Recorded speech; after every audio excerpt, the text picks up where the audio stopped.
결제란과 셀 서식 작업 부분입니다.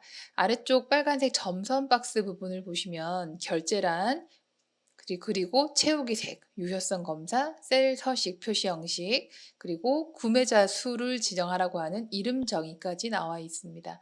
제일 먼저 결제란부터 작업을 하실 건데, 결제란은 해당하는 부분에 직접 결제란을 그리시는 것이 아니고 다른 부분에서 결제란을 그린 후에 그 결제란 부분을 그림으로 복사를 해서 붙여넣는 기능입니다. 해서 실제 그림을 그리는 위치는 이 부분이 아니라 기존에 만들었던 표에 영향을 주지 않는 이쪽 부분에다가 작업을 하시게 될 거고, 항상 두 줄 네 칸으로 지정을 하게 됩니다. 두 줄 네 칸을 잡으시고 먼저 모든 테두리를 주신 다음에 너비와 높이를 설정을 하셔야 되는데, 이 부분도 마찬가지로 여러분들이 사이즈를 맞추려고 애를 쓰지 마시고 수치를 외워서 작업을 하시는 게 훨씬 빠르게 작업을 하실 수 있습니다. 첫 번째 열은 열 너비를 4로 지정을 합니다. 나머지 세 칸은 같이 잡으셔서 오른쪽 마우스 열 너비 들어가고, 이 부분은 7.5로 지정을 하십시오. 15행을 잡으셔서 오른쪽 마우스 행 높이 17.5로 지정을 하시고, 16행을 잡으셔서 행 높이 40으로 지정을 합니다. 그러고 난 다음에 결제라고 하는 글씨가 들어가는 부분에 병합을 하시고 그 글씨의 방향을 세로 방향으로 바꿔주십니다. 그리고 나서 그 글자를 결제라고 입력을 하시고요. 여기다가 담당, 과장, 차장이라고 씁니다. 이 결제란에 들어가는 텍스트는 항상 똑같지는 않습니다. 해서 항상 글씨 부분을 꼭 체크를 해주시면 되고, 습관적으로 그 전에 썼던 글씨를 연습하시면 안 됩니다. 결제란이 완성되셨으면 블럭을 잡으신 후에 홈 메뉴에 있는 복사 밑에 있는 그림으로 복사라는 기능을 사용하실 거고요. 보시는 바와 같이 그림 복사 중에 화면으로 표시된 대로 그림으로 복사하겠다 확인, 그리고 붙여넣을 위치에 마우스를 클릭하고 컨트롤 V를 해주시게 되면 결제란이 들어갑니다. 자, 지금 보시는 바와 같이 결제란은 이렇게 완성을 하셔도 됩니다. 그러나 이 결제란 부분에 글씨가 색깔이 채워지지 않았기 때문에 뒤쪽에 보이는 눈금선이 신경이 쓰인다 하시는 경우에는 지우고, 기존에 만들었던 결제란에 색깔을 흰색으로 채우는 동작까지 해주시면 좋을 것 같습니다. 블럭을 잡으시고 복사에 그림으로 복사 확인, 붙여넣을 위치에 마우스 한번 클릭, 컨트롤 V를 하시면 좀 전보다 조금 더 깔끔하게 결제란이 만들어진 걸 확인할 수 있고, 결제란의 위치는 아래쪽 표와 우측을 맞춰서 놓으시면 되겠습니다. 그리고 나서 기존에 그렸던 결제란은 그대로 두시면 안 되고 삭제를 하셔야 되는데, 딜리트 키로 삭제를 하시는 것이 아니라 삭제 메뉴를 사용을 하셔야 됩니다.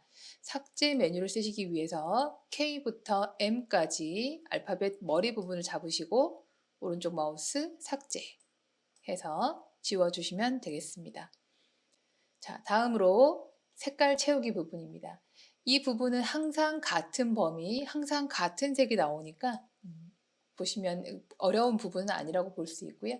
B4번 셀부터 J4번 셀까지, 그리고 컨트롤 키 누르시고 항상 G14번, 항상 I14번입니다.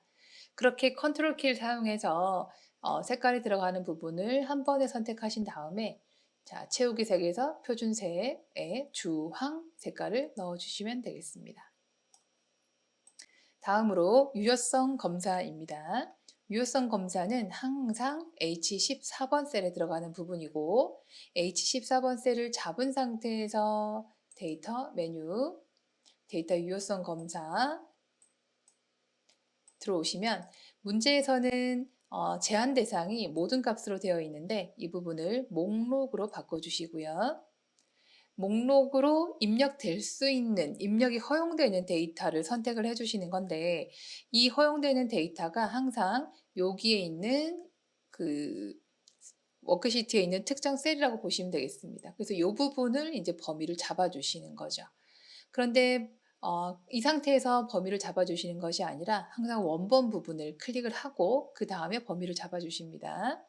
클릭한 상태에서 밖으로 나와서 욕창 매트리스부터 고농축 영양식까지 입력을 해주시고 확인 버튼 눌러주시면 됩니다.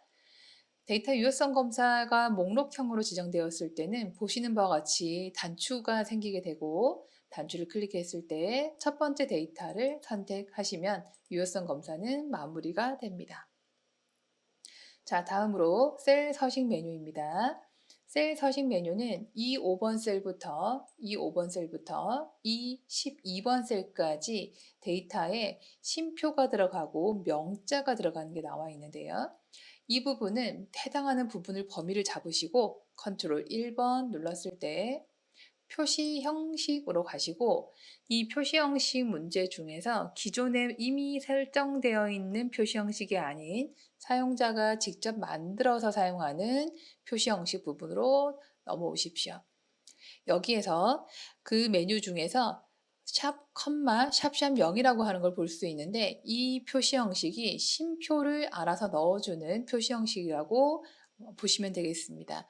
이 샵, 컴마, 샵샵 0을 마우스로 클릭하시고 그 위에다가 뒤에다가 명자를 넣어주시는데 한글일 경우에는 명이라고 쓰시면 되지만 혹시나 이 부분이 개수를 얘기하는 EA와 같은 영어를 타이핑하라고 했을 때는 영어가 있어야 될 경우에는 그냥 쓰시지 않고 따옴표하고 EA 따옴표를 해야 들어가는 것을 확인할 수 있습니다. 자, 지금은 한글이기 때문에 그냥 명자를 쓰셔도 되고요. 따옴표를 하고 명자를 쓰셔도 틀리진 않습니다. 그리고 확인 넣었습니다. 자, 그런데 이 표시 형식을 하시면서부터 표시 이전 부분이긴 하지만 42쪽의 하단 하늘 그 회색 부분에 있는 조건을 보시면 첫 번째 줄에 정렬은 숫자 및 회계 형식은 오른쪽으로 가라고 하는 조건이 있습니다. 그래서 이 부분을 우리는 지금 여기서 이제 작업을 하셔야 되는데 숫자 부분이 구매자 수, 판매 금액, 재고량 부분이 숫자 데이터 부분이라고 보시면 되겠고요. 이 부분을 블럭을 잡으시고 홈으로 가셔서 오른쪽 정렬을 한번 해주십시오. 자, 그러고 난 다음에 문제에선 주어져 있지 않지만 판매 금액과 재고량 부분에 쉼표가 들어가 있는 걸 보실 수 있습니다. 자, 이렇게 쉼표만 들어있을 경우에는 블럭을 잡으시고 상단에 있는 쉼표, 스타일 이 부분을 이제 클릭을 해주시면 되겠습니다. 클릭하셔서 이렇게 정렬을 해주시면 그 셀 서식 문제는 마무리됩니다. 자, 그리고 마무리 이름 정의 부분입니다. 이름 정의를 하는 위치는 이 부분입니다. 이름 상자라고 하는 부분이죠. 이름 상자에다가 이름을 쓰셔야 되는데 무작정 글씨를 먼저 쓰시면 안 되고 항상 범위를 먼저 잡으시고 지정된 범위를 잡으신 후에 이 부분에다가 이름을 쓰는 겁니다.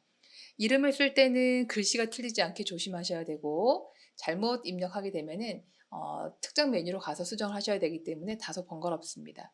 그래서 애초에 이름 정의를 하실 때부터 방법을 정확하게 범위를 지정한 후에